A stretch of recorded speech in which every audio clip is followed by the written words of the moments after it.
Esta no es solo una historia de dinero y poder. Es una crónica sobre la arquitectura de la dignidad. Es el relato de cómo una mujer aprendió que, para que un edificio o una vida se mantenga en pie, los cimientos deben ser innegociables. A continuación, la historia de Lucía, quien descubrió que la verdad es el único material capaz de soportar el peso de una familia que intentó borrarla del mapa. Seguridad.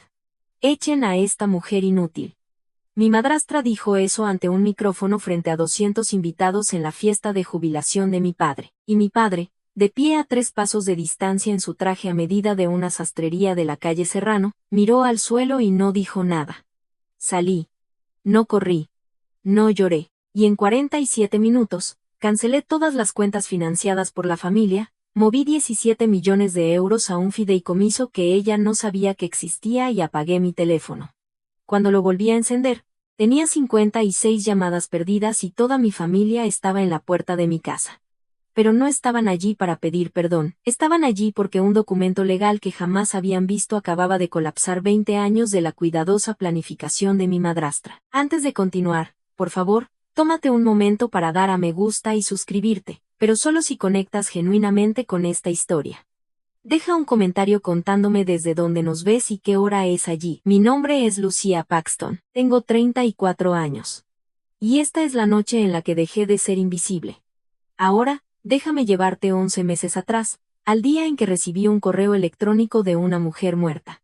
Mi padre es Ricardo Paxton. Si has conducido por las afueras de Madrid y has notado uno de esos parques empresariales de cristal y acero que parecen multiplicarse cada año, hay una posibilidad decente de que su nombre esté en los permisos. Inmobiliaria comercial. Ese era su reino. 35 años comprando suelo, construyendo cosas y estrechando manos con hombres que llevaban relojes que costaban más que el coche de la mayoría de la gente. Anunció su jubilación la primavera en que cumplí 34 años. Y toda la ciudad actuó como si un ministro estuviera dejando el cargo. Pero ese reino tenía unos cimientos que la mayoría nunca vio. Mi madre, Catalina Hale, murió cuando yo tenía 11 años. Cáncer de ovario. 8 meses desde el diagnóstico hasta el funeral y luego se fue. Así, sin más, como alguien que hubiera soplado una vela en medio de una cena. Lo que más recuerdo no es el hospital o el silencio posterior. Es la mesa de la cocina. Mi madre sentada frente a mí con un rollo de papel craft y un juego de lápices de dibujo, enseñándome a trazar un plano. Ella esbozaba los huesos de un edificio, los muros de carga, las vigas, la geometría oculta que lo sostenía todo, y decía: mira, Lucía, todo lo hermoso comienza con una estructura. No sabía entonces que ella también era arquitecta. Nadie me contó ese detalle, quedó enterrado junto con todo lo demás sobre ella. 8 meses después del funeral, mi padre se casó con Diana Hartwell. Recuerdo la mañana exacta en que me lo dijo porque estaba sentada en esa misma mesa de la cocina dibujando un plano de nuestra casa de memoria, y él se sentó frente a mí y dijo: vas a tener una madre nueva, cielo. Tenía 11 años. No supe cómo decir: no quiero una nueva. Así que no dije nada. Esa fue la primera vez que elegí el silencio. No sería la última. Déjame hablarte de Diana. Diana Paxton, nacida Hartwell, era el tipo de mujer que podía entrar en una habitación y reorganizarla sin mover un solo mueble. Lo hacía con el tono, con el tiempo, con el talento particular de hacer que cada sugerencia sonara como una bondad, y cada orden como una pregunta. Llevaba tuit de Chanel como otras mujeres llevan vaqueros, casualmente, constantemente, como si simplemente apareciera en su cuerpo cada mañana. Su pelo estaba siempre impecable, rubio miel, siempre exactamente igual. Nunca vi a Diana Paxton parecer desprevenida. Esa debería haber sido mi primera advertencia. Al año de la boda, el plan de asientos de Acción de Gracias cambió. Pasé de sentarme junto a mi padre a sentarme en la mesa pequeña en la galería, porque estás mucho más cómoda lejos de la multitud, ¿verdad, Lucía? Al tercer año, la tarjeta de Navidad de la familia mostraba a Diana, a mi padre y a Mercedes. La hija de Diana de su primer matrimonio, nacida 2 años después que yo. Me dijeron que el fotógrafo se quedó sin tiempo antes de mis fotos individuales. Al 5.º año, mi dormitorio se convirtió en el estudio de yoga de Diana. Mis cosas fueron metidas en cajas y trasladadas a la habitación de invitados. De todas formas te irás a la universidad pronto, dijo. No tenía sentido desperdiciar espacio. Diana presentaba a Mercedes a la gente como nuestra hija. Me presentaba a mí como la hija de Ricardo de antes. Antes, como si yo fuera un borrador que mi padre había corregido desde entonces. Y la pulsera de oro de Cartier en su muñeca. 18 quilates. La que mi padre le regaló por su 10º aniversario. Me enteré después de que fue pagada con dinero del fideicomiso familiar. Un fideicomiso construido en parte con la herencia de mi madre, pero yo no lo sabía entonces. No durante mucho tiempo, me convertí en arquitecta de restauración.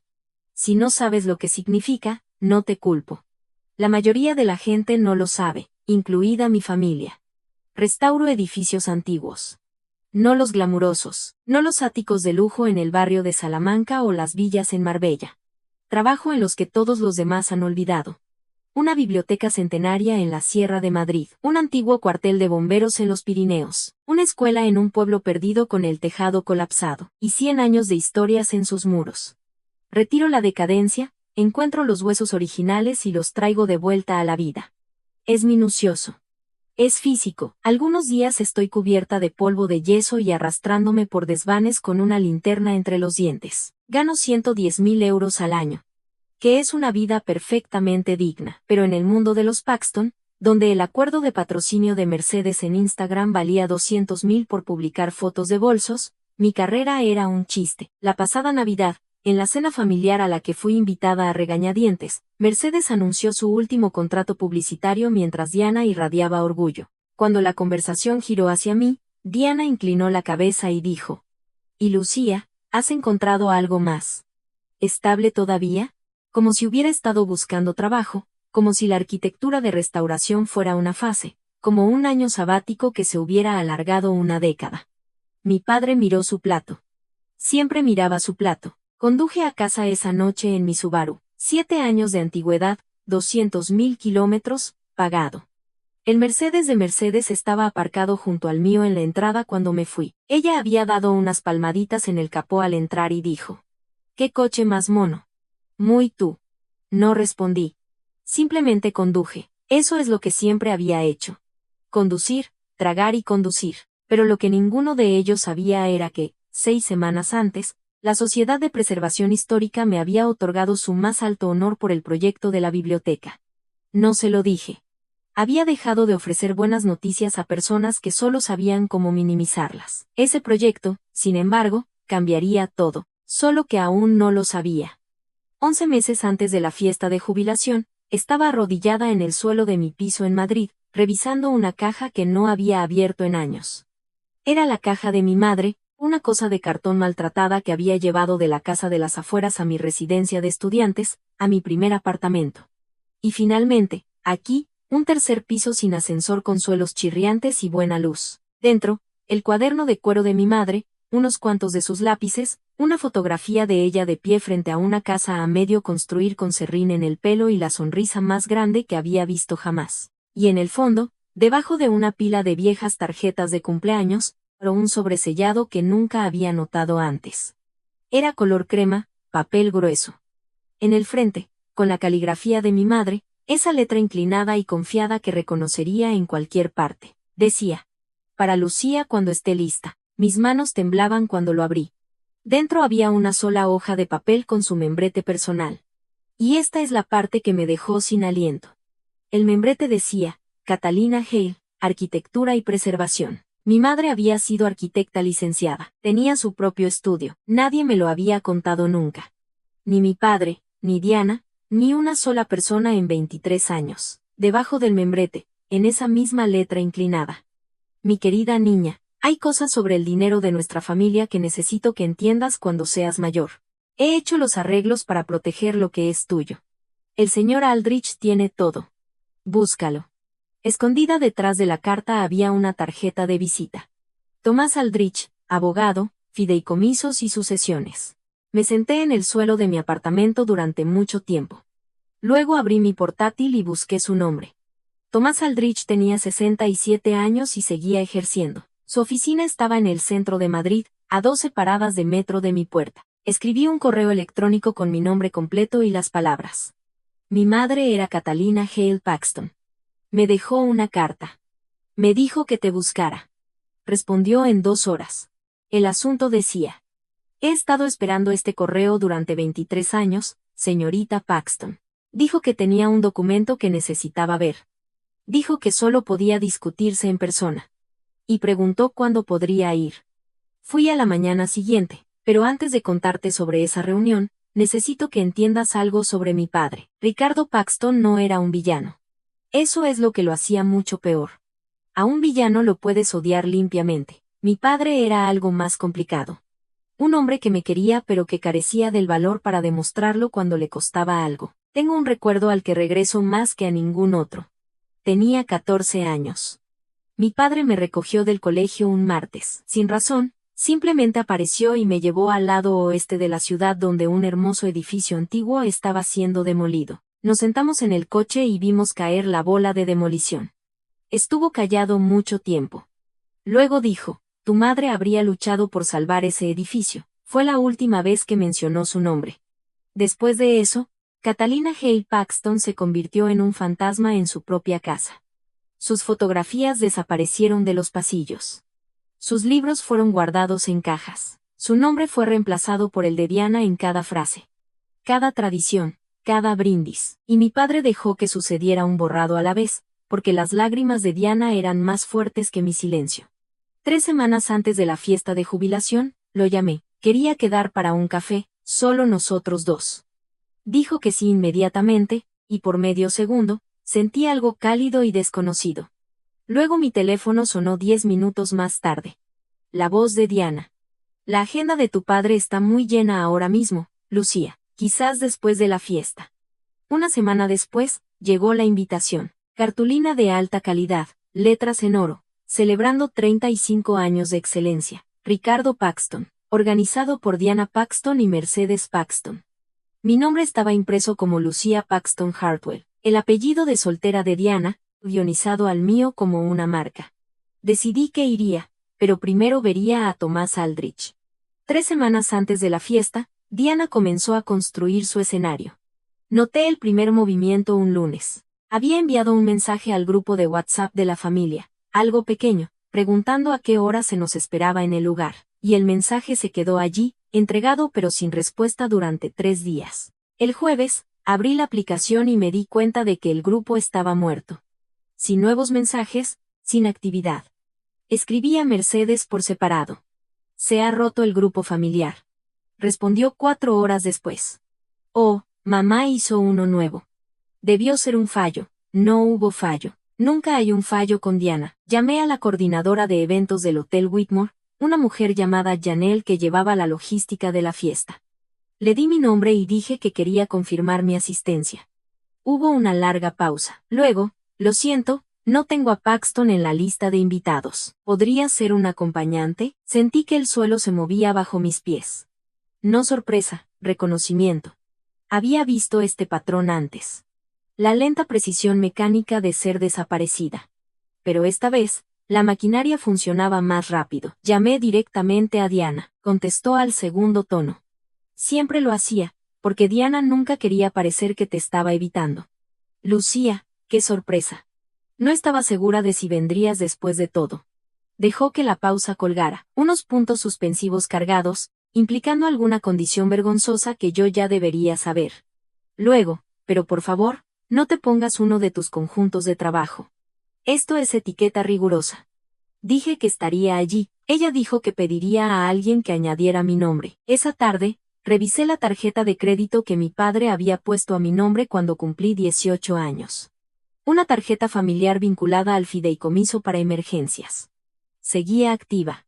Y por primera vez, miré la estructura de la cuenta y me di cuenta de que cada tarjeta, cada suscripción a clubs, cada seguro en la familia Paxton estaba vinculado al mismo fideicomiso, el mismo fondo de dinero, y estaba empezando a entender de quién era realmente ese dinero. 2 semanas antes de la fiesta, conduje a las afueras para darle a mi padre su regalo de jubilación antes de tiempo.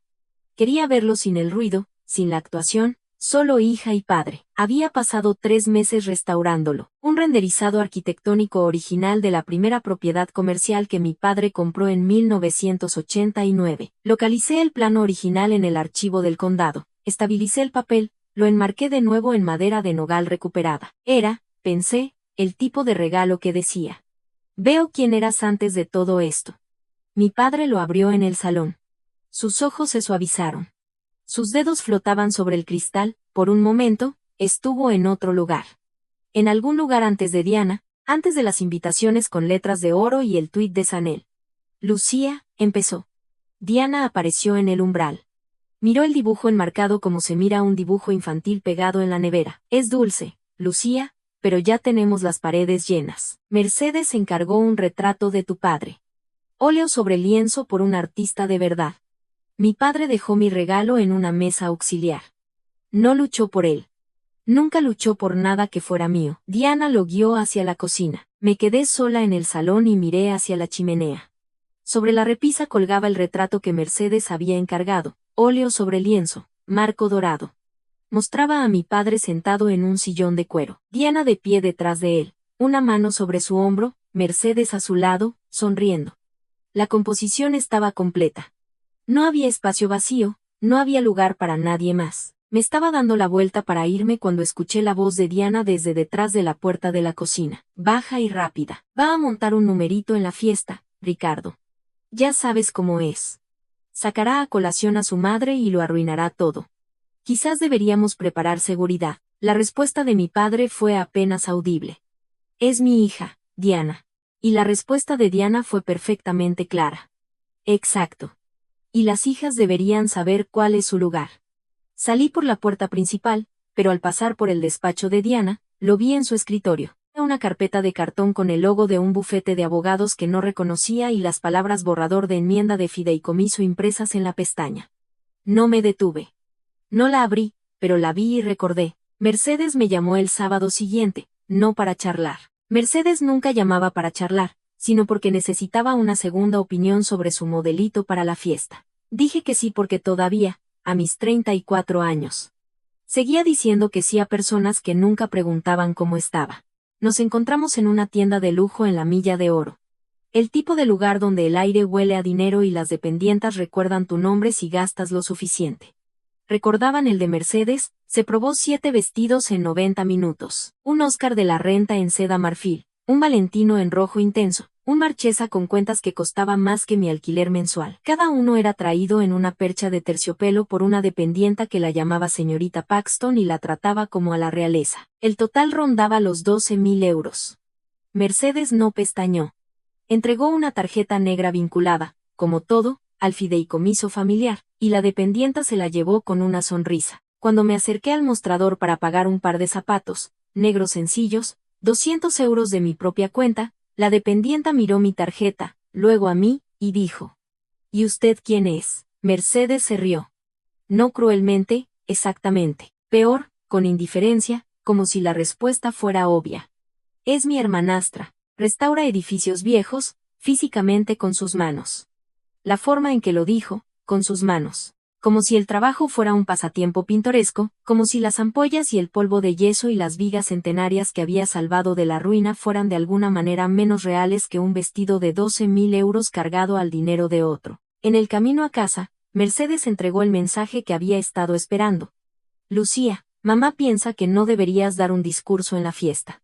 Es mejor si solo asistes. Ya sabes, a papá no le gusta ser emocional en público. No respondí. Simplemente conduje. Eso es lo que siempre había hecho. Conducir, tragar y conducir. Las bolsas de marca de Mercedes crujían suavemente en el asiento trasero. Mi bolsa de una tienda de descuentos estaba en el suelo, metida entre mis pies en un semáforo como algo que intenta no ocupar espacio. Una semana antes de la fiesta, almorcé con una mujer llamada Elena March. Elena había sido la mejor amiga de mi madre, una de las pocas personas en mi vida que todavía decía el nombre de Catalina en voz alta. Naturalmente, como si fuera una persona real y no una nota al pie. Nos reunimos en un bistró francés en el barrio de Salamanca, el mismo al que mi madre solía llevarme para el brunch cuando era pequeña. Manteles blancos, ollas de cobre en la pared, un camarero que todavía recordaba que Catalina pedía el croque madame cada vez. Pedí lo mismo. Elena estaba más callada de lo habitual. No dejaba de reorganizar sus cubiertos. Finalmente, a mitad de su segunda copa de vino, lo dijo: Lucía, ¿es verdad que te despidieron de tu trabajo? Dejé el tenedor. ¿Quién te ha dicho eso, Diana? En el almuerzo del club de jardín la semana pasada, dijo que has estado pasando dificultades. sin ingresos estables. Dependiendo de tu padre, dijo. Elena hizo una pausa, claramente incómoda. Dijo que tienes algunas dificultades de salud mental, que alejas a todos, que la familia ha estado tratando de ayudarte, pero que no lo aceptas. Te llamó, y siento decir esto, la hija frígida. Me quedé muy quieta. No me habían despedido, nunca había dependido de mi padre para un solo euro desde el día en que me fui a la universidad. Y mi salud mental, aunque ciertamente puesta a prueba por 23 años de Diana Paxton, no era un tema que hubiera discutido con nadie en ese club. Diana estaba construyendo una historia, la estaba sembrando en cada círculo que importaba. El club de jardín, las juntas de caridad, las esposas del club de campo, de modo que cuando llegara la fiesta de jubilación, todos ya creyeran la narrativa. Lucía Paxton es inestable, no invitada y no bienvenida. Así, cuando fuera expulsada de la fiesta, nadie lo cuestionaría. Asentirían y susurrarían. Pobre criatura. Era solo cuestión de tiempo. Elena se estiró a través de la mesa y tomó mi mano. No le creí, Lucía. Tu madre era la mujer más fuerte que conocí, y tú eres su hija.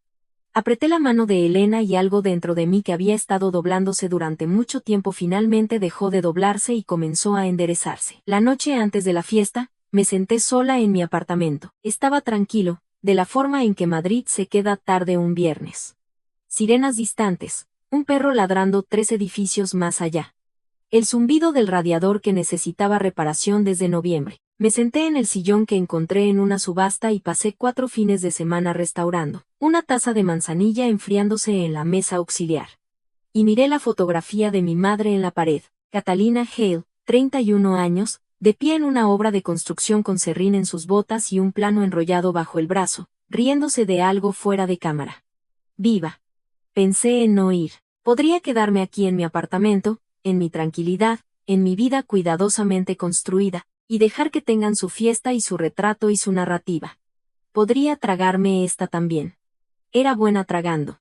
Pero entonces miré su carta pegada en el corcho sobre mi escritorio. Búscalo. Lo había encontrado. Conocía la verdad ahora sobre el fideicomiso, sobre estos 17 millones, sobre las disposiciones que mi madre había puesto por ley antes de que el cáncer se la llevara. Tenía los documentos.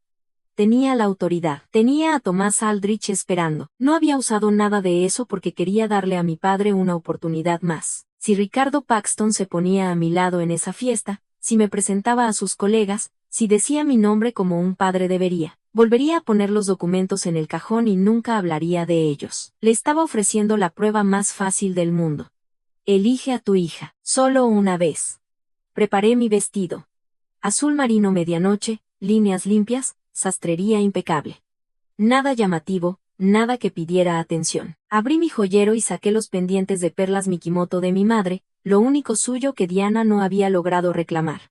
Los sostuve en mi palma y sentí su peso. Fríos, suaves, imposiblemente estables. Luego cogí mi teléfono y llamé a Tomás Aldrich. Si te necesito mañana, dije. ¿Puedes ejecutarlo en menos de 1 hora? Su voz era tranquila, precisa, sin prisas.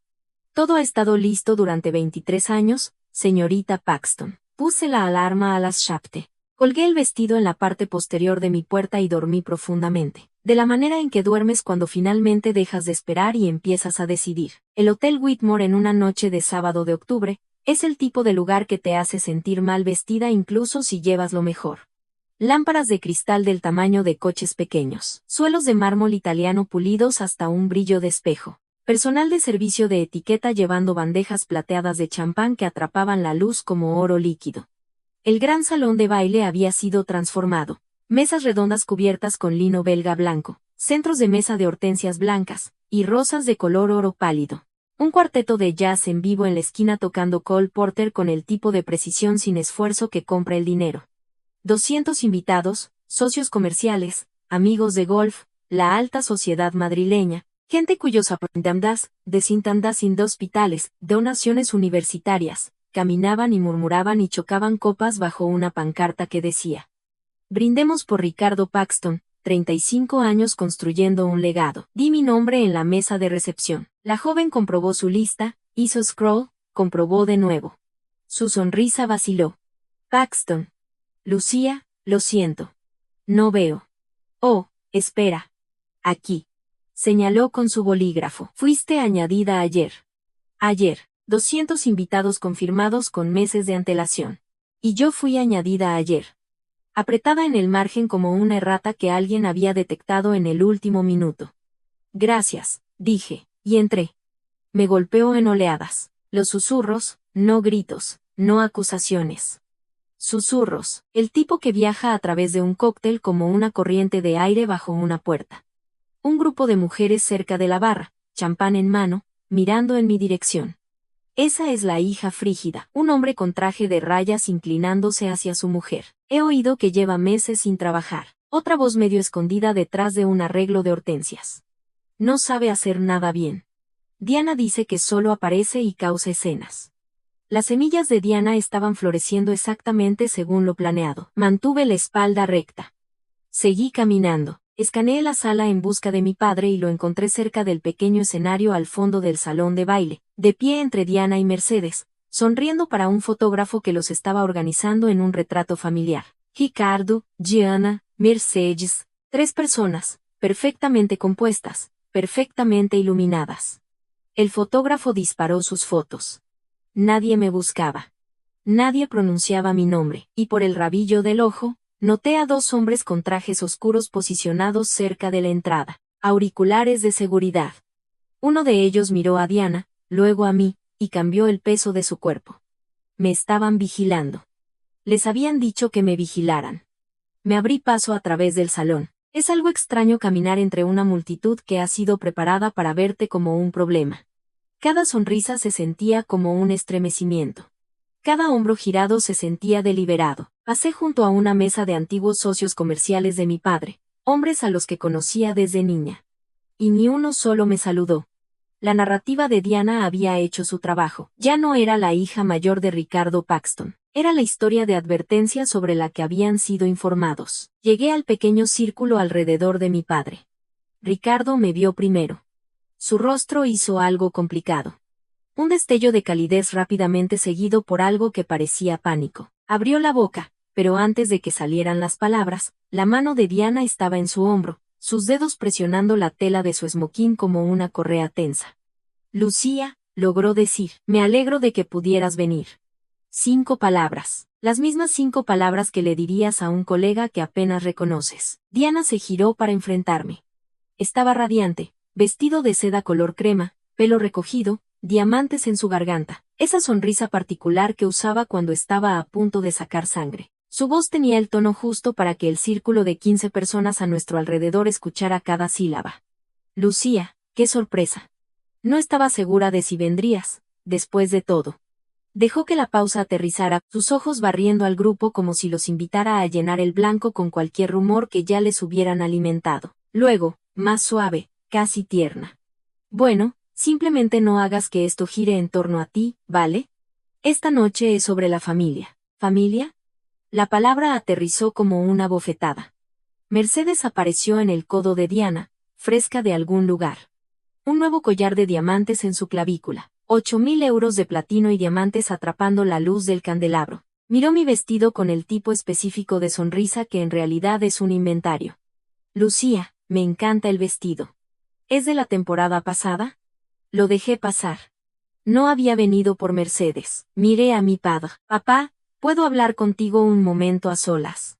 Los ojos de Ricardo se movieron hacia mí. Lo vi, el instinto, el destello de sí. Su cuerpo se inclinó medio centímetro en mi dirección. Luego la mano de Diana se apretó en su brazo. Ricardo, los Henderson están esperando. Puedes hablar con Lucía más tarde. Su voz era seda sobre acero.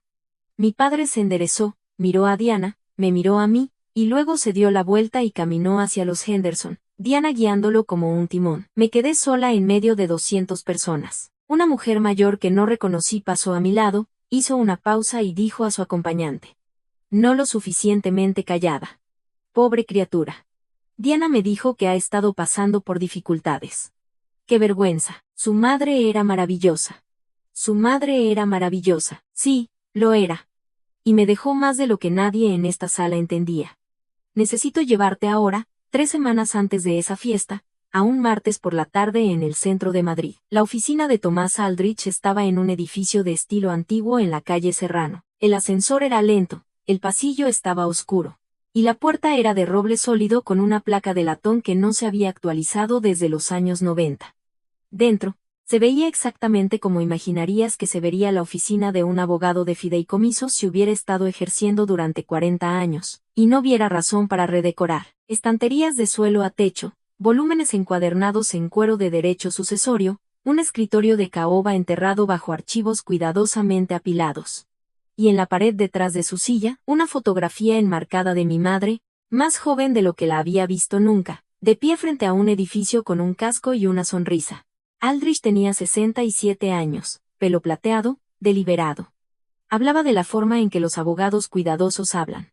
Cada frase pesada antes de ser liberada. Tu madre me retuvo en 2003, dijo cuando supo por primera vez sobre el cáncer. Ella quería asegurarse de que sus activos, específicamente la herencia que trajo al matrimonio de la familia Hale, estuvieran protegidos para ti. Colocó un documento sobre el escritorio entre nosotros, 40 páginas, encuadernado en cuero, la firma de mi madre en tinta azul en la página final.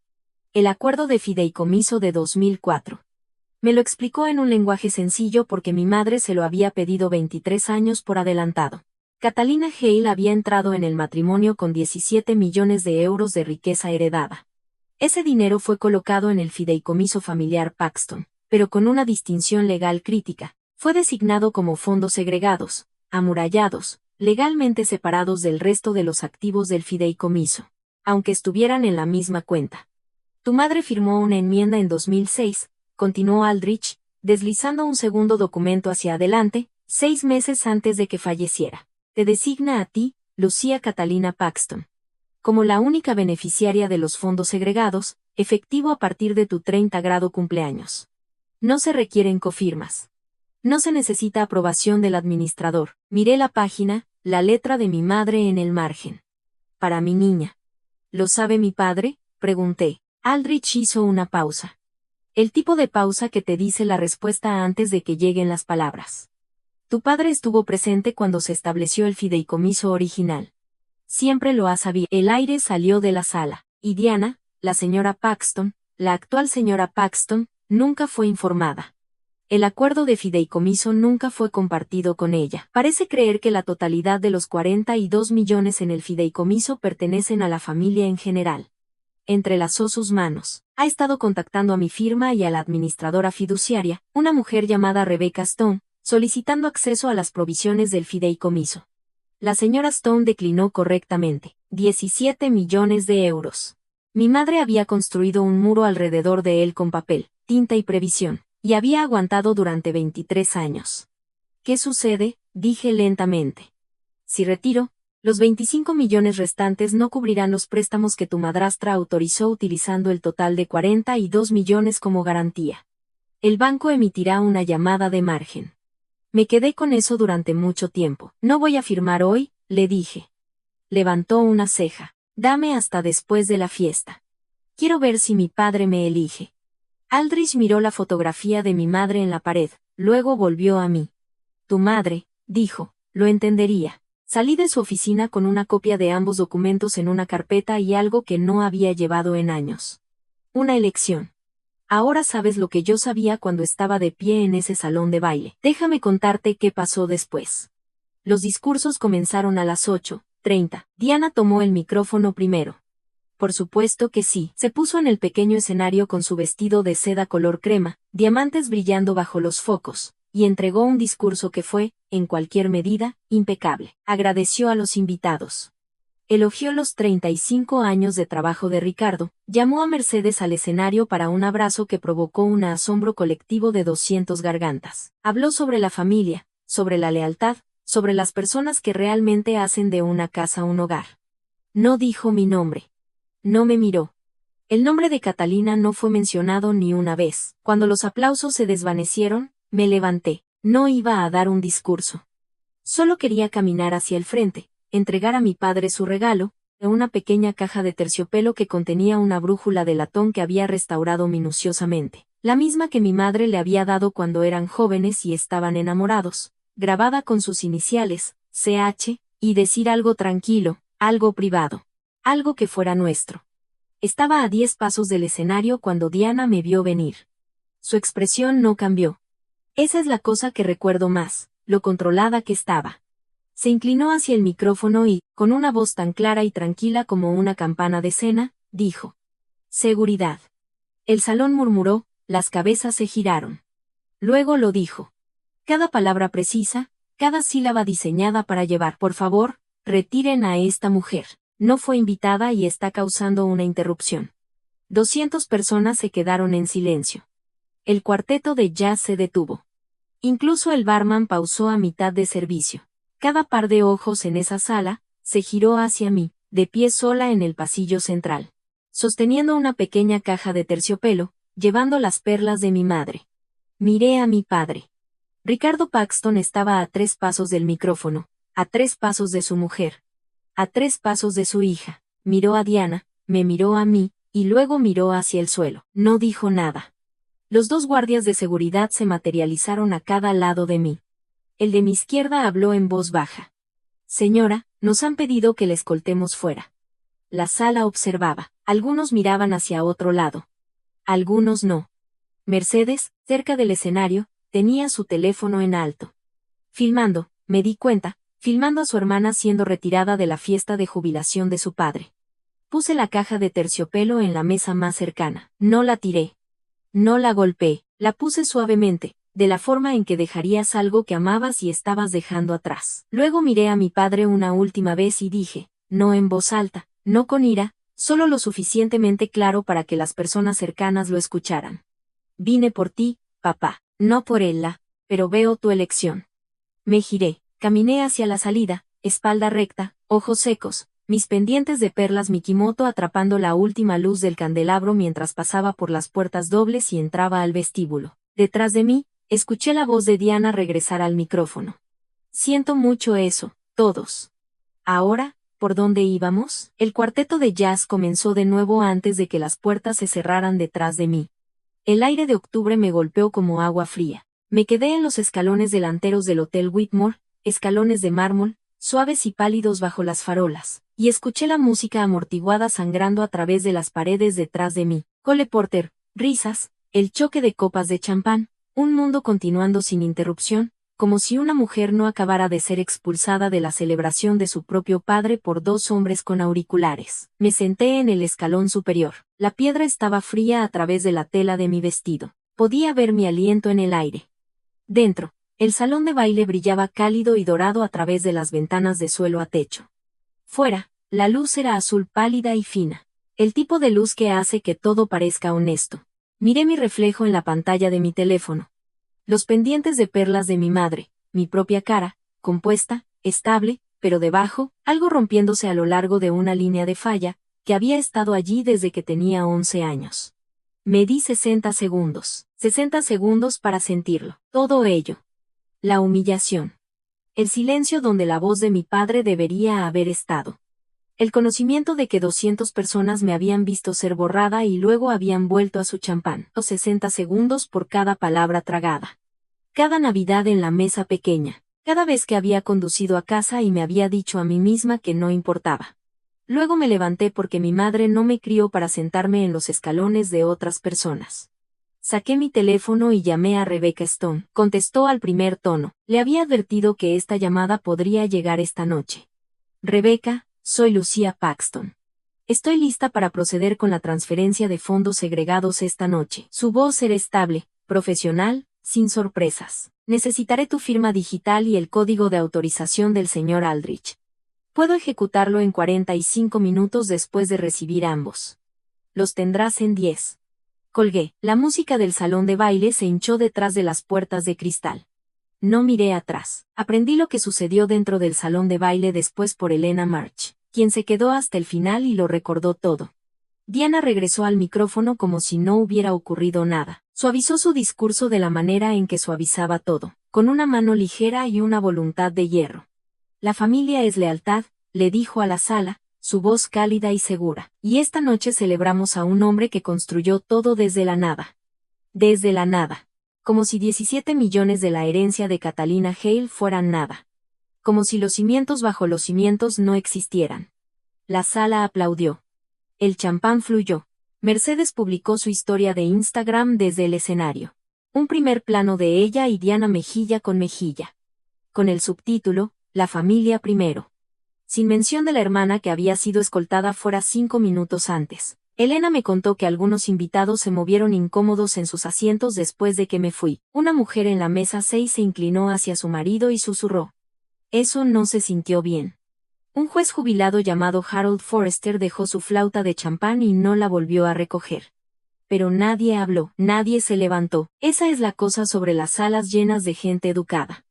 La cortesía es solo otra palabra para la complicidad cuando alguien está siendo arrastrado fuera frente a ti. Ricardo se sentó en la mesa principal. No comió, no habló durante el brindis que su socio comercial ofreció. Elena dijo que no dejaba de mirar la caja de terciopelo que dejé atrás, sentada en una mesa cerca del pasillo, intacta, como un pequeño monumento a algo roto. No la abrió. Diana se inclinó hacia un hombre que Elena reconoció como uno de los socios inmobiliarios de Ricardo y dijo, en voz baja, pero no lo suficientemente baja. Lucía siempre ha sido difícil. Catalina la mimó, pero hemos hecho lo mejor que hemos podido. La narrativa se mantuvo. La sala creyó. La fiesta continuó, y mientras bailaban y bebían y se decían a sí mismos que todo estaba bien, yo estaba sentada en mi coche en el aparcamiento del hotel a punto de presionar un botón que cambiaría todo. Mi portátil ya estaba en el coche. Lo había traído esa noche como un cirujano trae un bisturí, esperando no usarlo, preparada por si tenía que hacerlo.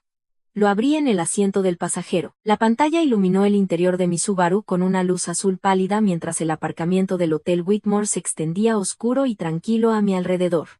Dentro del edificio, 200 personas estaban bailando. Fuera, éramos solo yo y un punto de acceso Wi-Fi y 23 años de silencio alcanzando finalmente su límite. Marqué una llamada de conferencia. Tomás Aldrich contestó primero, luego Rebecca Stone. Código de autorización, dijo Aldrich. Lo leyó. 12 caracteres alfanuméricos, tranquilo y preciso. Como si estuviera leyendo un informe meteorológico. Esto autoriza la transferencia de fondos segregados del fideicomiso familiar Paxton al fideicomiso irrevocable de Lucía Paxton según el acuerdo de fideicomiso de 2004 y la enmienda de 2006. Rebecca confirmó la recepción. Señorita Paxton, necesitaré su firma digital en el documento que le estoy enviando ahora. Mi teléfono vibró. Abrí el correo electrónico, leí cada línea porque mi madre me enseñó que todo lo hermoso comienza con una estructura, y firmé. Procesando, dijo Rebecca, finalización estimada 45 minutos. Mientras esperaba, hice el resto. 3 tarjetas de crédito Platinum. Diana y Mercedes eran usuarias autorizadas en cuentas vinculadas al convenio de garantía del fideicomiso. Suscripciones a clubes, seguros suplementarios. Todo ello atado al mismo fondo de dinero que estaba a punto de reducirse en 17 millones de euros. Cuando el saldo del fideicomiso cayera por debajo del umbral del convenio, el sistema automatizado del banco congelaría cada cuenta vinculada. No estaba cancelando nada por despecho, estaba viendo a la aritmética hacer lo que la aritmética hace. A las 9:47 p.m., Rebecca volvió a llamar. Transferencia completada. 17.042.316,78 euros. Los fondos están en su fideicomiso, señorita Paxton. Cerré mi portátil. Me senté en la oscuridad por un momento, y escuché mi propia respiración. Luego apagué mi teléfono, arranqué el motor y conduje a casa en Madrid. Cuando volví a encender mi teléfono 40 minutos después, había 12 llamadas perdidas. Para cuando lo dejé en la encimera de mi cocina, el número era 29. Para cuando terminé de hacer té, eran 56. 56 llamadas. No me habían llamado 56 veces en los últimos 23 años combinados. Aquí está lo que suenan 56 llamadas desde el otro lado. A las 9:52 p.m., 5 minutos después de que se completara la transferencia, Mercedes intentó comprar una ronda de bebidas para sus amigos en la barra del salón. Su tarjeta fue rechazada. Se rió, avergonzada, y sacó una segunda tarjeta. Rechazada. Una tercera, rechazada. La sonrisa del barman se puso rígida. Las mejillas de Mercedes se pusieron rojas. A las 9:58 p.m., el teléfono de Diana vibró con una notificación de la firma fiduciaria. El tipo de notificación que llega en negrita con la palabra urgente en el asunto. Acción requerida. Movimiento significativo de activos en el fideicomiso familiar Paxton. Por favor, contacte a su gestor de cuenta inmediatamente. Diana se alejó de la pista de baile. Llamó a Rebecca Stone directamente. Rebecca, profesional, neutral, obligada por el protocolo fiduciario. Le dijo que una beneficiaria había ejercido su derecho a retirar fondos segregados bajo el acuerdo de fideicomiso original. No estoy autorizada a revelar más detalles por teléfono. Elena me contó después que vio el color drenarse de la cara de Diana en tiempo real. Fue como ver una pantalla irse a negro. Primero la sonrisa, luego la compostura, luego la certeza. Todo perdido en el espacio de una sola llamada telefónica. Diana caminó directamente hacia Ricardo, se agarró a su brazo y lo llevó a un rincón tranquilo cerca del guardarropa. ¿Qué has hecho, siseó? Ricardo la miró fijamente. ¿De qué estás hablando? Diana abrió el portal del fideicomiso en su teléfono. Sus dedos estaban temblando. El saldo de la cuenta, que esa mañana había marcado 42 millones, ahora mostraba 24.957.683,22. Y en el registro de transacciones, una línea. Retirada de fondo segregado, beneficiaria. Lucía C. Paxton. La cara de Ricardo se puso gris. La copa de champán de Diana todavía estaba en su mano. No la había dejado desde el discurso. Sus dedos temblaban alrededor del tallo. Y por primera vez en 23 años, la mujer que controlaba cada habitación en la que entraba parecía haber perdido el suelo bajo sus pies. Esa pequeña. Se contuvo, bajó la voz. No puede hacer esto. Ricardo, llámala ahora. Él llamó. No contesté. Volvió a llamar una y otra vez. Ya estaba en casa cuando las llamadas empezaron a acumularse. Mi apartamento en Madrid es un tercer piso en un edificio de finales del 19. Molduras originales, suelos de madera deformados, una cocina apenas lo suficientemente grande para 2 personas y un hervidor. Lo elegí porque los techos tienen 3 metros de altura y las ventanas miran al este. Y cada mañana la luz entra como si hubiera sido filtrada a través de miel. Restauré las estanterías empotradas yo misma. De suelo a techo, roble blanco, y las llené con libros de arquitectura y novelas, y algunas cosas que no tienen una categoría pero que se sentían bien. Dejé mi teléfono en la encimera de la cocina y dejé que vibrara. Los mensajes llegaron en oleadas. Mercedes primero, frenética. Lucía. ¿Qué has hecho? Luego Diana, ya no de seda, ya no medida. No tienes derecho. Esto es dinero familiar. Luego Mercedes de nuevo. Mis tarjetas no funcionan. Lucía, esto no es divertido. Luego Ricardo, el más simple y el que más dolió. Lucía, por favor, llámame. Necesitamos hablar. Luego Diana, afilada como cristal roto, estoy llamando a nuestro abogado. Te arrepentirás de esto. Observé la pantalla iluminarse y oscurecerse. Iluminarse y oscurecerse como un monitor de ritmo cardíaco para una familia en paro cardíaco. No contesté. En su lugar, llené la bañera. Me quité el vestido azul marino y lo colgué cuidadosamente en la parte posterior de la puerta del baño. Me quité los pendientes de perlas de mi madre y los puse en el tocador. Entré en el agua caliente y me quedé allí hasta que mi respiración se ralentizó y el vapor suavizó los bordes de todo. Cuando salí, me puse un suéter y preparé té de manzanilla y me senté en mi sillón y miré la fotografía de mi madre en la pared. Catalina Hale riéndose en una obra de construcción cubierta de serrín, completamente viva. Lo hice como pediste, mamá, dije a la habitación vacía. Lo encontré y encontré lo que dejaste para mí. El teléfono había dejado de sonar. 56 llamadas en total. Comprobé la hora. 11:08 p.m. Entonces el interfono vibró. Miré la pantalla. Allí estaban, los 3 de pie en el portal de mi edificio a las 11:15 de una noche de sábado de octubre. Ricardo en su esmoquín, corbata aflojada, cara del color del hormigón húmedo, Diana todavía con su vestido de seda color crema, máscara de pestañas bajando por ambas mejillas en regueros oscuros, agarrando su bolso Hermes como un salvavidas. Y Mercedes, medio paso detrás. Abrazando su teléfono contra su pecho con ambas manos, ojos hinchados y rojos. Durante 23 años, yo había ido a ellos, a su casa, sus cenas, sus fiestas, sus términos. Había conducido a las afueras y me había sentado en la mesa pequeña y sonreído ante comentarios que estaban diseñados para encogerme. Había llamado a su puerta como una invitada en mi propia familia. Ahora estaban en la mía. No me moví de inmediato. Me quedé en el interfono y me dejé mirar. Realmente mirar la imagen en esa pantalla. Diana Paxton, que nunca había visitado mi apartamento en 7 años, estaba de pie en mi portal con máscara de pestañas en su cara y pánico en su postura. Había algo en esa imagen que necesitaba absorber antes de abrir la puerta.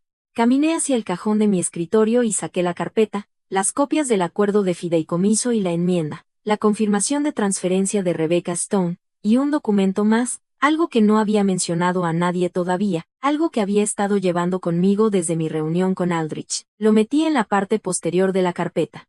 Comprobé mi reflejo en el espejo del pasillo. Suéter de cachemira, pelo suelto, sin maquillaje. Limpia. Simple. Mía. Presioné el botón del interfono. Subid. Desbloqueé la puerta principal y la abrí antes de que llegaran al rellano. Diana fue la primera en subir las escaleras, tacones haciendo clic en la vieja madera, ya tomando aire para lo que hubiera estado ensayando en el coche. Cruzó mi umbral y comenzó. ¿Cómo te atreves? Levanté una mano, no dramáticamente, solo lo suficiente. Estás en mi puerta, Diana. Baja la voz o vete. Se detuvo a mitad de palabra, a mitad de respiración. Fue, creo, la primera vez en 23 años que alguien le decía no a Diana Paxton en un umbral. Me miró como si hubiera hablado un idioma que no sabía que yo entendía. Me hice a un lado. Entrad, pero seré yo quien hable esta noche. Se sentaron en mi salón de la forma en que la gente se sienta en la consulta de un médico cuando las noticias ya son malas. Ricardo tomó el sillón junto a la ventana, el que había retapizado en lino oliva la primavera pasada.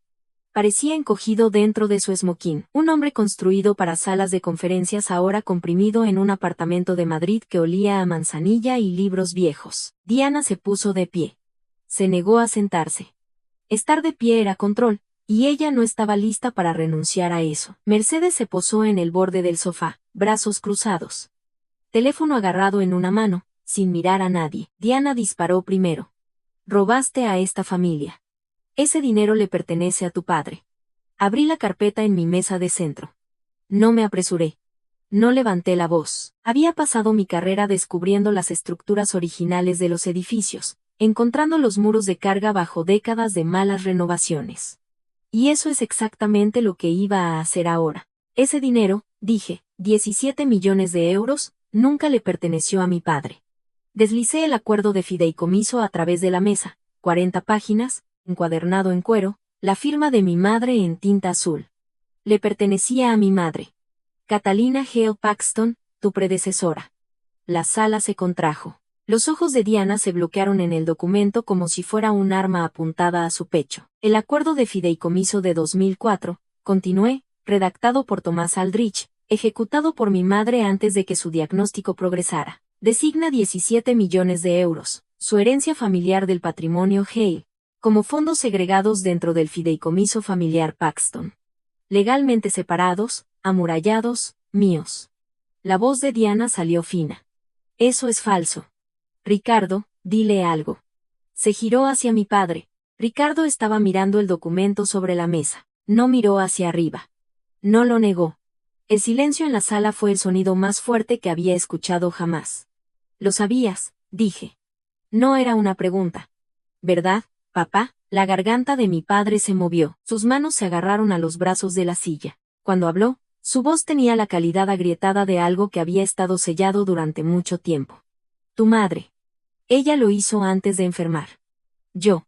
Debería habértelo dicho. Diana se giró hacia Ricardo como si hubiera sido golpeada. ¿Lo sabías? Él no dijo nada. Pero su silencio fue su propia confesión. 23 años de ello. Finalmente audible. Coloqué el segundo documento en la mesa. Enmienda de 2006 firmada por mi madre 6 meses antes de que muriera. Me nombra a mí, Lucía Catalina Paxton, como única beneficiaria de los fondos segregados. Efectivo en mi 30 grado cumpleaños. Sin cofirma, sin aprobación de administrador. Tengo 34 años. He ejercido mi derecho legal esta noche. Me recosté. Los documentos yacían entre nosotros en la mesa de centro. Entre mi taza de té de manzanilla y las manos temblorosas de Diana. No robé nada, Diana. Reclamé lo que siempre fue mío. Los documentos están justo aquí. Eres bienvenida a leerlos. Diana leyó rápido. Observé sus ojos escanear las páginas, volteando, buscando la grieta, la laguna legal, el error. No encontró ninguno. Mi madre había sido meticulosa. Aldrich había sido meticuloso. 23 años de arquitectura legal construida para aguantar. Cuando Diana levantó la vista, había cambiado de táctica. La furia había desaparecido, reemplazada por algo que había visto 100 veces. El temblor en la barbilla, la cuidadosa apertura de los ojos, la mano temblorosa presionada contra su clavícula. Modo víctima. Su actuación más practicada. Ricardo, respiró, girándose hacia mi padre. Está destrozando a esta familia. Después de todo lo que he hecho por esta familia, por ella, la corté. No con volumen, con información. Hablando de lo que has hecho, Diana, sé sobre la enmienda del fideicomiso que has estado redactando. La actuación colapsó. Fue instantánea, como ver una máscara romperse por el centro. Su mano cayó de su clavícula, su boca se abrió, luego se cerró. La sala quedó en un silencio de vacío. Hace 3 semanas, dije, estuve en la casa. Vi la carpeta en tu escritorio. Un borrador de enmienda de un bufete de abogados diseñado para eliminarme como beneficiaria de los fondos segregados y transferirlos a Mercedes. La cabeza de Mercedes se levantó de golpe. ¿Qué? También confirmé con la firma fiduciaria que has estado llamándolos repetidamente solicitando acceso a las provisiones del fideicomiso de mi madre. Detalles que Rebecca Stone se negó correctamente a compartir contigo porque no tienes base legal para recibirlos. Diana abandonó las lágrimas. Lo que las reemplazó fue algo crudo, ira genuina, despojada de toda la seda. Y que, ese dinero ha estado ahí sentado durante 20 años sin hacer nada. Mercedes se lo merece más que tú. Al menos ella contribuye a esta familia. Mamá, para. La voz de Mercedes era pequeña pero aguda, una grieta en un muro que no había esperado. Diana no la escuchó, o eligió no hacerlo. Miré a mi hermana. Luego de vuelta a Diana. Mercedes se merece ¿qué, exactamente? 17 millones de euros que mi madre ganó, que los padres de mi madre construyeron durante 3 generaciones. ¿Para qué? Para patrocinios de Instagram cargados a un fideicomiso que no es suyo. La voz de Ricardo surgió, débil. Lucía, basta. Me giré hacia él. Había estado esperando esto, lo que él siempre decía, basta. Su palabra favorita. La palabra que usaba cada vez que la verdad se acercaba demasiado a la comodidad. No, papá. Esta noche no puedes decir basta. Perdiste ese derecho cuando viste a 2 guardias de seguridad sacarme de un salón de baile y no dijiste nada. El silencio después de eso fue diferente a los otros. No era el silencio de la compostura o el control. Era el silencio de un hombre escuchando por primera vez el costo de su propia cobardía. La mano de Diana se movió a su bolso Hermes, sacó la carpeta de cartón, la misma que había vislumbrado en su escritorio, y la sostuvo como un escudo. Esta enmienda es perfectamente legal, y Ricardo iba a firmarla. No puede, dije, los fondos segregados ya están a mi nombre. Lo han estado desde 2006. Esa enmienda fue redactada para alterar algo sobre lo que Diana no tenía autoridad, para activos sobre los que no tenía reclamo, usando una disposición que no existe. Tu abogado debería haberte dicho eso, a menos que no le dieras el panorama completo.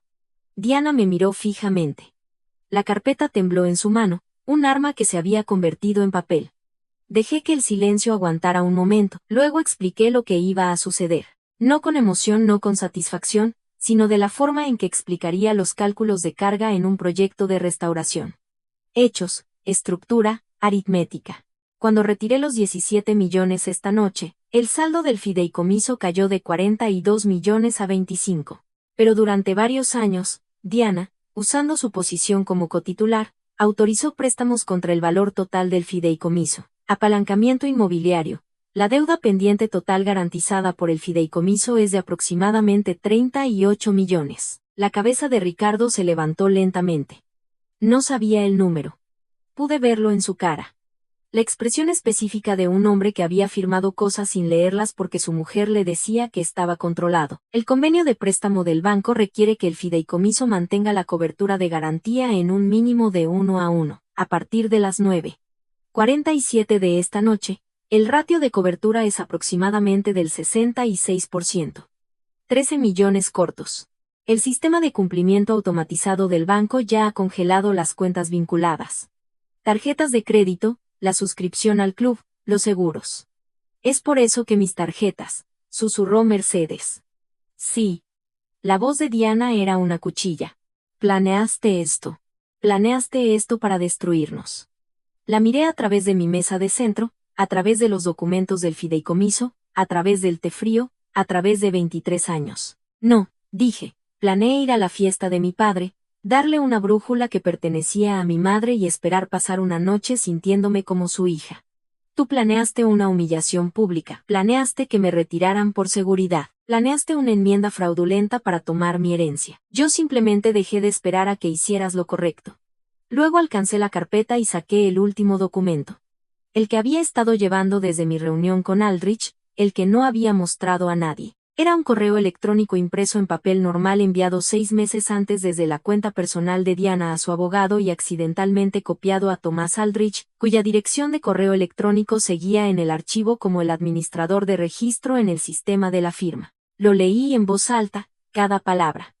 Necesitamos movernos rápido antes de que Lucía se entere de las provisiones del fideicomiso de Catalina. Ricardo no tiene la columna vertebral para detenernos. La sala se quedó sin aire. Ricardo alcanzó la impresión. Lo leyó una vez, luego otra.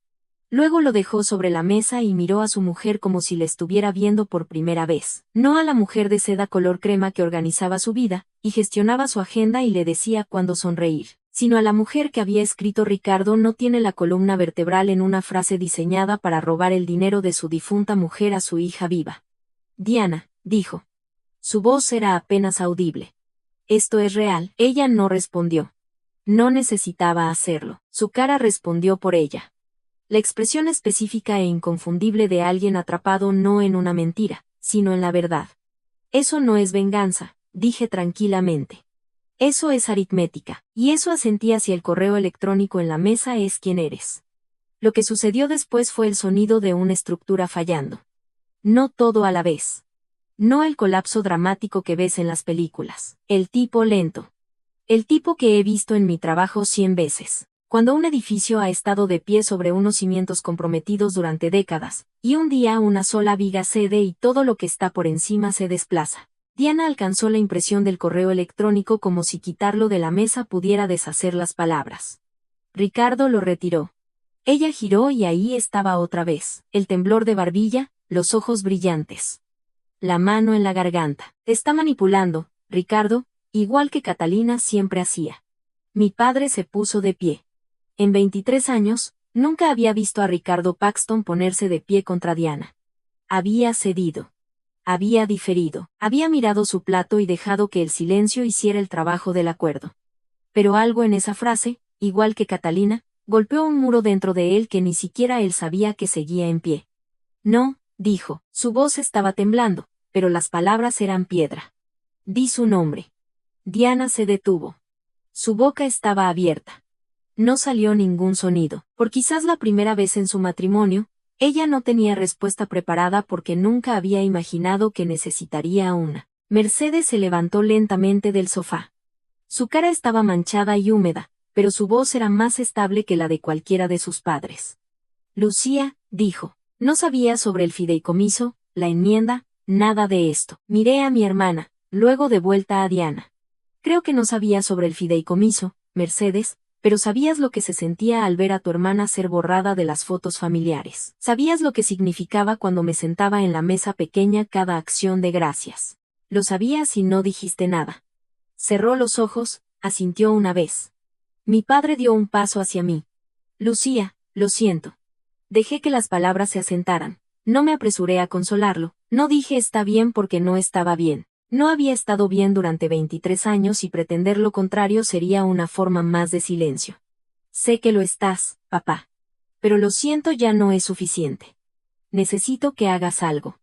Esperó, se lo expuse claramente, simplemente de la forma en que mi madre lo habría hecho. 4 condiciones. Primero, los 17 millones se quedan en mi fideicomiso. Eso no es negociable.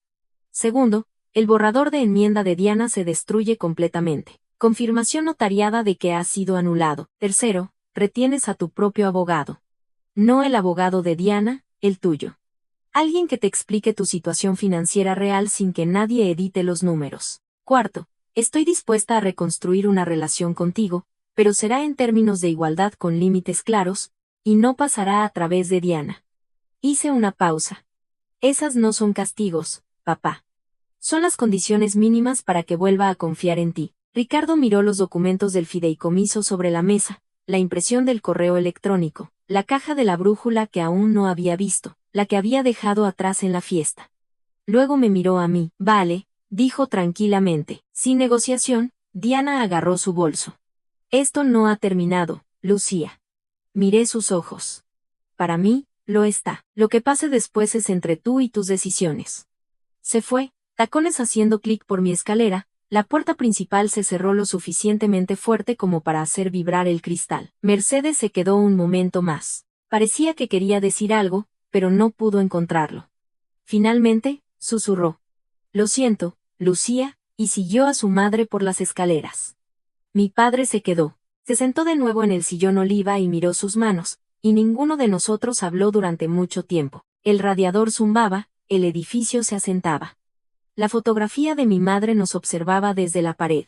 La lluvia llegó en oleadas durante las siguientes 72 horas, cada una más precisa que la anterior. Lunes por la mañana, 9:00 a.m. La llamada de Margen llegó. Una carta del banco enviada por mensajería a la oficina en casa de Ricardo. Membrete en negrita, sello rojo de urgente. El tipo de documento que hace que tus manos se enfríen antes de terminar el primer párrafo. El fideicomiso familiar Paxton estaba 13 millones por debajo del umbral de garantía requerido. Ricardo tenía 60 días para inyectar capital adicional o liquidar activos. 2 propiedades comerciales, un complejo de oficinas en Pozuelo y un centro minorista en Alcobendas, tendrían que ser vendidos. Ricardo contrató a su propia abogada esa misma tarde, no la abogada de Diana, la suya. Una mujer llamada Patricia Hall de un bufete mediano en Madrid, recomendada por un colega que Diana nunca había conocido.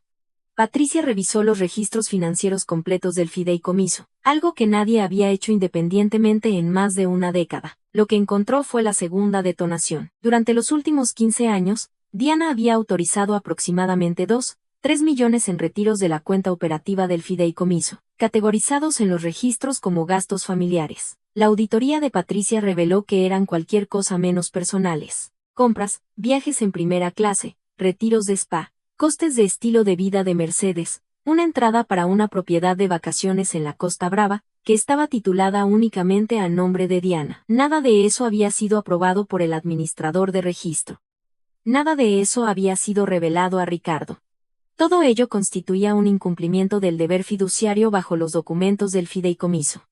Diana recibió una opción, devolver los 2,3 millones a través de un plan estructurado o enfrentar responsabilidad civil y posible destitución como cotitular. La suscripción al club de campo permaneció congelada. Las pólizas de seguro caducaron.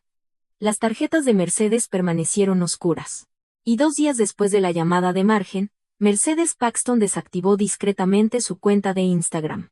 Sin anuncio, sin publicación de despedida, solo una única historia que decía: tomándome un tiempo desconectada. Fue la primera cosa honesta que había publicado en años. Una semana después de la fiesta, mi padre llamó.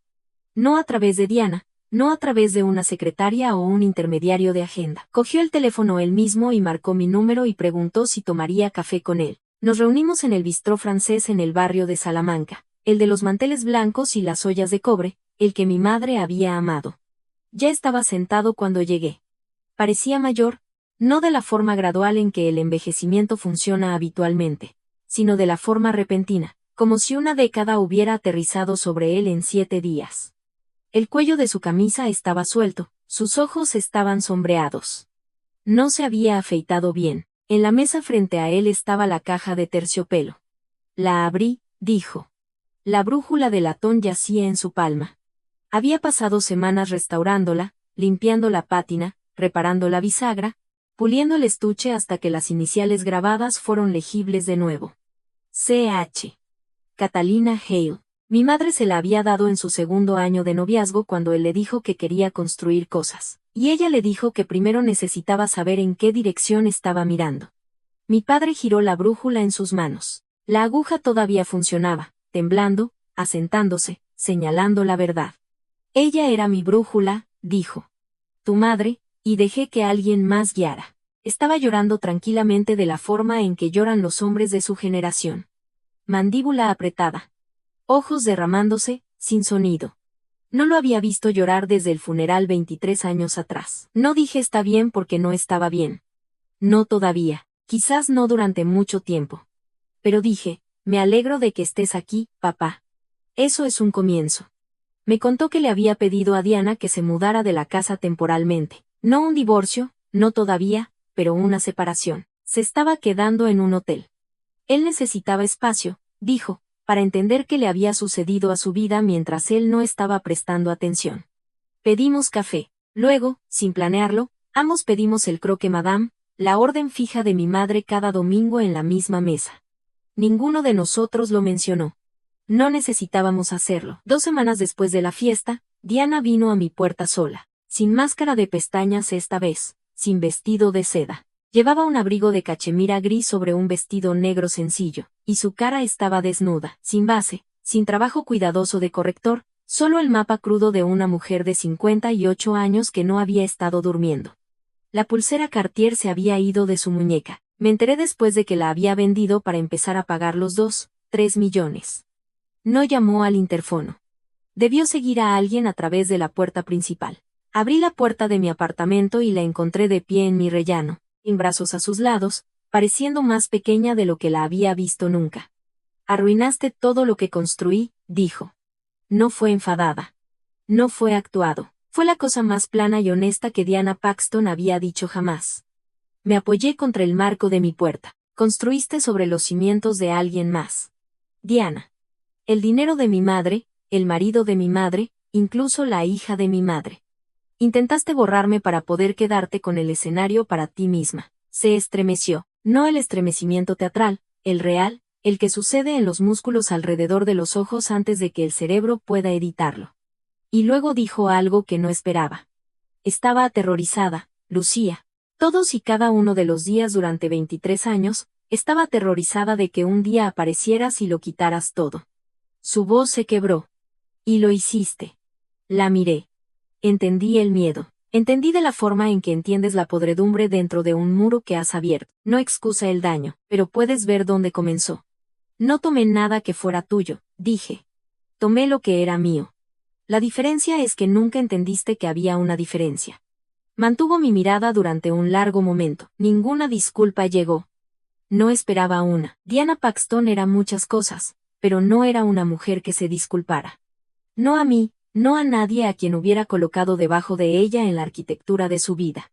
Se giró y caminó escaleras abajo. Escuché sus pasos, más lentos de lo que los había oído jamás. Ningún clic de tacones de diseñador esta vez, solo el sonido suave de zapatos planos en madera vieja. Cerré la puerta. Apoyé la frente contra ella, respiré. 3 meses después, estaba de pie en un escenario de nuevo, pero esta vez, nadie pidió a seguridad que me retirara. La Fundación para la Preservación Histórica de Madrid celebró su gala anual en un salón restaurado de estilo neoclásico. Techos abovedados y el tipo de artesanía que te hace creer que la gente construyó cosas para durar. Estaba allí como invitada de honor, invitada a presentar el proyecto inaugural de la Fundación Catalina Hale, una organización sin fines de lucro que estableció usando una parte de los fondos del fideicomiso para restaurar edificios históricos en peligro en comunidades necesitadas. Mi primer proyecto. Un centro comunitario en un barrio anteriormente olvidado de Madrid. Construido en 1912, abandonado en 1987, condenado en 2014. Estábamos trayéndolo de vuelta. Muros de carga. Azulejos originales, todo el esqueleto salvado. Llevaba un vestido verde esmeralda esa noche, simple, bien cortado, mis pendientes de perlas Mikimoto, detrás de mí en la pantalla en letras de 2 metros de altura. La Fundación Catalina Hale, preservando lo que importa. Mi padre estaba en la audiencia, primera fila, había conducido desde las afueras solo, sin Diana a su lado, sin séquito, solo Ricardo Paxton en un traje azul marino, sentado erguido mirando a su hija hablar. Hablé sobre edificios, sobre los que todos pasan sin ver, los que son condenados porque es más fácil tirar algo abajo que hacer el trabajo duro, lento y poco glamuroso de descubrir qué es lo que todavía es bueno debajo. Hablé sobre mi madre, una arquitecta que nunca supe que era arquitecta. que construyó cosas que aguantaron durante décadas porque entendió que todo lo hermoso comienza con una estructura. Cuando terminé, la sala se puso en pie. Mi padre se levantó primero, después, me encontró cerca del guardarropa. Sostenía algo, un paquete rectangular plano envuelto en papel marrón. Lo abrí y me quedé quieta.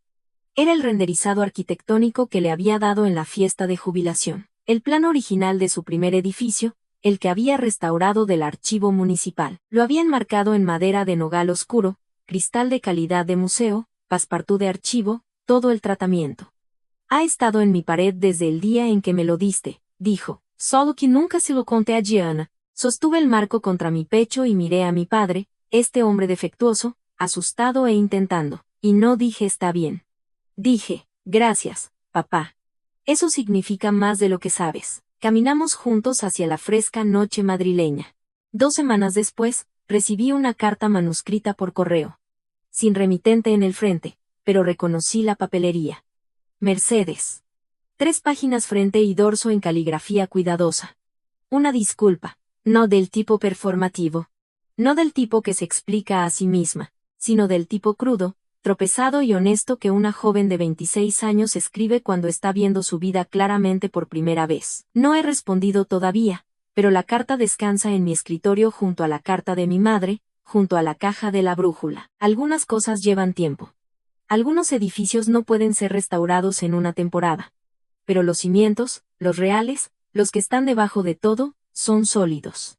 Así que esa es mi historia. No gané porque gritara más fuerte. No gané porque tuviera más dinero o más poder o más crueldad que las personas que intentaron borrarme. Gané porque hace 23 años, mientras ella moría, mi madre se sentó con un abogado y un bolígrafo y una pila de papel legal y construyó algo que aguantaría. No lo hizo con drama. No lo hizo con ira. Lo hizo con estructura. De la misma manera que construyó todo. Solía pensar que la fuerza significaba resistir, aparecer en cada cena, sentarme en la mesa pequeña, conducir a casa en silencio, tragar lo que fuera servido y llamarlo familia. Pensé que si era lo suficientemente paciente, lo suficientemente callada, lo suficientemente buena, alguien finalmente me vería. Nadie me iba a ver. No porque fuera invisible, sino porque las personas a mi alrededor habían decidido que mi invisibilidad era conveniente. Y la única persona que podía cambiar eso era la que estaba de pie en el espejo. Si estás escuchando esto y reconoces algo. Los susurros, la exclusión, la forma en que tu nombre se escribe mal a propósito, la forma en que tus logros se reciben con silencio mientras los de otra persona reciben una ovación de pie. Quiero que sepas que no estás loca, no eres demasiado sensible. No eres la difícil, y no tienes que prenderte fuego para mantener a alguien más caliente. Mi madre me dejó una carta. Decía, búscalo. Y lo que encontré no fue solo un abogado o un documento de fideicomiso o 17 millones de euros. Encontré la cosa que ella realmente había estado protegiendo todo el tiempo. Mi derecho a ocupar espacio. Gracias, mamá, por la carta, por el señor Aldrich, por las perlas, por enseñarme que algunos edificios valen la pena salvar, incluido el que habito. Antes de que te vayas, si esta historia te recordó a alguien que amas o a alguien con quien necesitas establecer un límite, compártela con ellos, no como un arma, sino como un espejo. Y si alguna vez has tenido que elegir entre mantener la paz y mantener tu dignidad, dímelo en los comentarios. Dime cuál elegiste. Leo cada uno. Hay más historias como la mía en la descripción abajo. Si todavía estás aquí, si te quedaste a través de todo, eres exactamente el tipo de persona que necesita escucharlas.